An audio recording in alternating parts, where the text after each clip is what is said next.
So let's move on to Republicans actually embracing, with some hesitation, fully embracing Tulsi Gabbard and Robert F. Kennedy Jr. in the Senate yesterday. Robert F. Kennedy Jr. and Tulsi Gabbard made it out of committees, respective committees that they're being considered before the Senate yesterday. And this is significant because there was a point about a week ago, Ryan, where it was seeming like because of Bill Cassidy in particular, who is a doctor and likes to have everyone know that he's a doctor, and Susan Collins, fairly hawkish Republican, it seemed as though they might be so pressured out of voting for Robert F. Kennedy Jr. Actually, they wouldn't have needed too much pressure in either direction, but because Susan Collins obviously represents a state that is not super friendly to Republicans always. And she's up.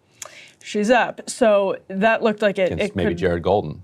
But you know what? I mean, Tulsi Gabbard, I think, probably plays well in Maine. This is the type of Democrat that probably plays well, former Democrat, I should say, that probably plays well. Oh, absolutely. In Maine. This is voting no for Susan Collins would have cost her more with Trump's people. I think so. Yeah. I think Collins' obvious political choice was voting for Tulsi here. Yeah, no, I agree with that. But even Todd Young, who's somebody that is a fairly red state Republican, he's from Indiana, had his famous back and forth. We'll get into this in a minute. With Musk, right? With Musk, right. He was called like a deep state. Called him a deep state stooge or Toady, something. a stooge, something like that. And then Musk flipped right away and said, my apologies, I talked to Todd Young on the phone, and he's a stalwart MAGA defender. Well, who flipped there? It sounds like Todd Young is the one who flipped. Well, he seemed to be planting the seeds of possibly voting against Tulsi Gabbard. Right, and then he was like, no, never mind. And so I think the question here is similar to the question between Trump and the oligarchs that were sitting behind him on his inaugural day, as who conquered who, right? Yeah. Who is the conqueror in this situation? Was Tulsi and RFK Jr., were they the ones who are now captured and in the pocket of the quote-unquote deep state? And Bill Cassidy did RFK Jr. absolutely no favors in that direction. We can put D2 up on the screen. Cassidy said he was able to get a significant number of concessions out of Robert F. Kennedy Jr. in exchange for his vote. He said that they're going to have monthly meetings. It was sort of like a babysitting arrangement, kind of. Said CDC will not remove statements on their website pointing out that vaccines do not cause autism. He'll maintain the Centers for Disease Control and Prevention's Advisory Committee on Immunization Practices recommendations without changes, and said he would not create a parallel structure for vaccine approval.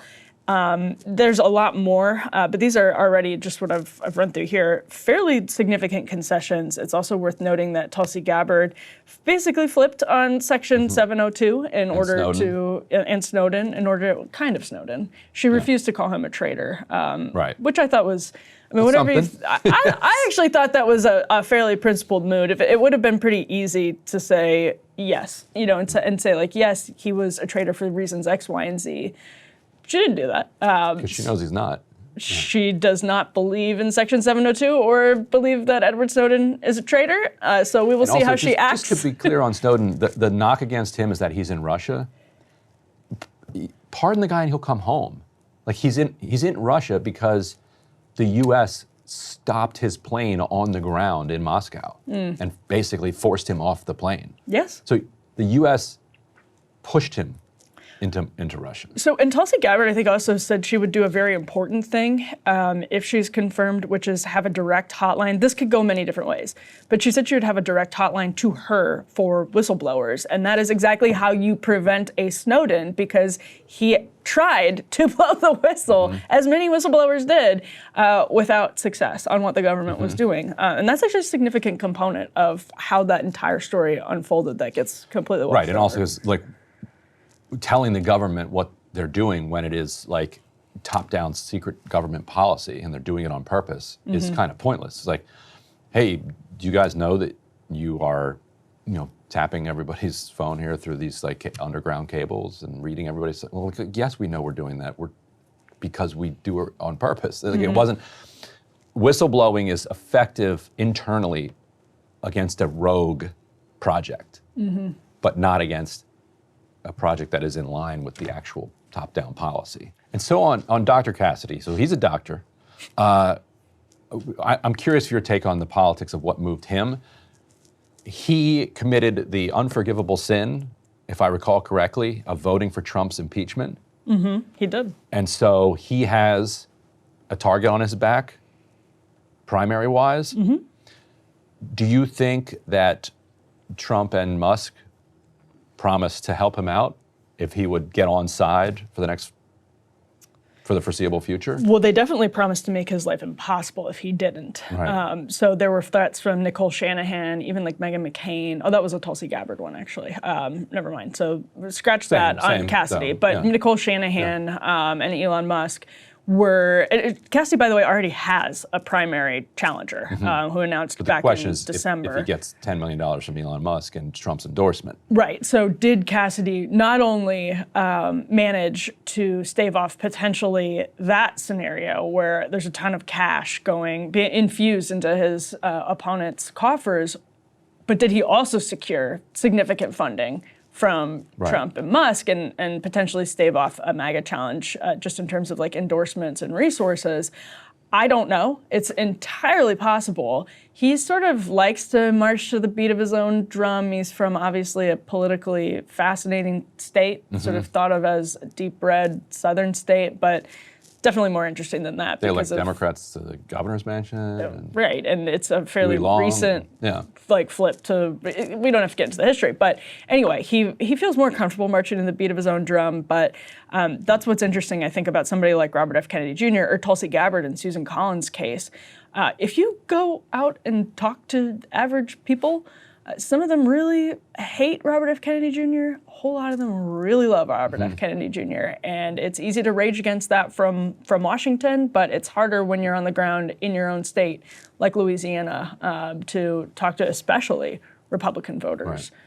He said, he heard a lot from pediatricians that opposed Robert F. Kennedy Jr.'s nomination. And so as a doctor, that was weighing on him.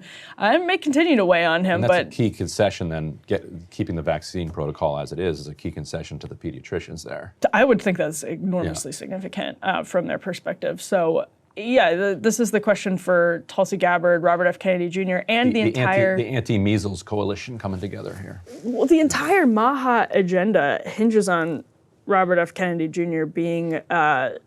doing sort of what Musk has been doing at other agencies to his own agency, significant radical reform. When Brooke Rollins was confirmed as Secretary of the Department of Agriculture, a lot of people, Matthew Stoller pointed this out, were wondering in the MAHA movement why she moved immediately to, force California to sell the meat of crated pigs. Like, changing regulatory interpretation there. So, I don't... And they backed off their promise to ban forever chemicals. Yeah. Yeah. Well, it was a Biden regulation to ban forever chemicals that was rolled back. Yeah. So, and that's obviously not Kennedy's department, but how serious is Trump world about MAHA? The voters, if you talk to voters, they're extremely serious about MAHA. The ideological conservative movement is very serious now about MAHA, partially because they know they have to be, but how serious will the administration be? I don't know. Right. When they come up in conflict with plastics, which is the oil industry. And whoever funds Bill Cassidy and pharma, which I should be more precise about, I don't have it in front of me. I assume that he gets significant money from them. So I think your theory is probably sound. Good place for a rubber meets the road metaphor. It's the rubber meeting the road that spits those forever chemicals right into your bloodstream. The PFAS rubbers meeting the road is meeting the pothole riddled road. But then Bernie. Yes, Bernie did not just reluctantly say he was voting against Robert F. Kennedy Jr. Somebody who, you may know more about this than I do, I think Bernie probably for a long time saw Robert F. Kennedy Jr. as sort of a coup in the Kennedy family from a leftist perspective. Somebody who was an ally in the fight against big corporations because of his environmental work. But Bernie Sanders put out a scathing statement. Let's put D3 on the screen. Said, we don't disagree on everything, but he said, I cannot in good conscience support someone who denies and will dilute our public health protections, sow distrust in science, and oversee massive cuts to healthcare programs for vulnerable Americans. Vaccines were obviously front of mind for Bernie Sanders. Ryan, do you have any other context you think is useful in the Sanders-RFK Jr. war that's bloomed? I feel like culturally, Sanders has become a fairly normie Democrat. Interesting. And like culturally, when it comes to the pandemic, and the way that Democrats approach the pandemic, like you could have imagined a world in which he went either way on that, and he went the way that he went, and I think that, and also, I don't know how much of a role it played, but RFK Jr.'s like obnoxious and willfully dishonest attack on him as being in the pocket of pharma CEOs, and then seeing like so many morons like circulate that video as like evidence that, oh, we discovered that Bernie Sanders is actually corrupt. And for people that didn't watch this, RFK Jr. did this thing where he's like, you said you don't take money from the pharma CEOs, but actually it says you took $1 million+. Yeah. It's like, bro, those are like pharmacists, those pharmaceutical reps, those are people who work in manufacturing of pharmaceuticals. Like the pharmaceutical industry is a multi-billion-dollar industry which contains workers. If you go and go to Open Secrets and look at Bernie's like top industries that support him, it'll be like Amazon, Walmart, the pharmaceutical industry, plenty from the oil industry. Like, that's because that's where people in our economy work. Yeah. They are workers. It'd be like saying that Bernie Sanders is in the pocket of Amazon or Walmart. Like, because people at Walmart are giving him $25. It's so dumb that it's like, it crosses the threshold into being offensive. And so I could imagine that Bernie's like, you know what, F this guy, which that's not how you should do politics. You got to go past those slights.